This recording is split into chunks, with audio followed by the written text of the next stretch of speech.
Hello students, હમણાં આપણે આની પહેલાના વિડીયોમાં જોયું કે વોટ ઇઝ ડીકોમ્પોઝિશન રિએક્શન. એની અંદર આપણે જોયું FeSO4 ફેરસ સલ્ફેટને હીટ કર્યું. આજે આપણે કરવાના છીએ કેલ્શિયમ કાર્બોનેટ CaCO3. બધું જવા જ દો ભાઈ. CaCO3 ને આપણે ટેસ્ટ ટ્યુબમાં જવા દેશું.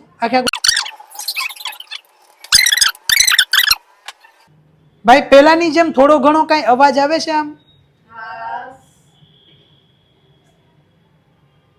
અને હીટ કરતા રહી. હવે જોઈએ વોટર વેપર દેખાતી છે, થોડી વેપર અહીંયા ફોર્મ થાય છે.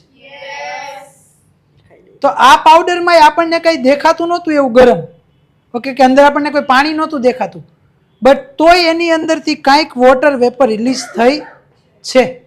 ઓકે, તો કેલ્શિયમ કાર્બોનેટને આપણે ગરમ કર્યું તેની અંદર કંઈ જાજો ચેન્જ નથી દેખાતો. જો આપણે નીચે કદાચ જોઈ તો તમને કોઈ એવો કંઈ ચેન્જ દેખાતો નથી, કોઈ ચેન્જ નથી. પણ થયું શું? એની અંદરથી કંઈક ગેસ રિલીઝ થયો. ઓકે, એ ગેસ કયો હોય છે? અહીંયા ભાઈ આગળ બેઠા હતા ને તો એને આમ ઉધરસ આવી, મજા ન આવી. અમને મજા નથી આવતી.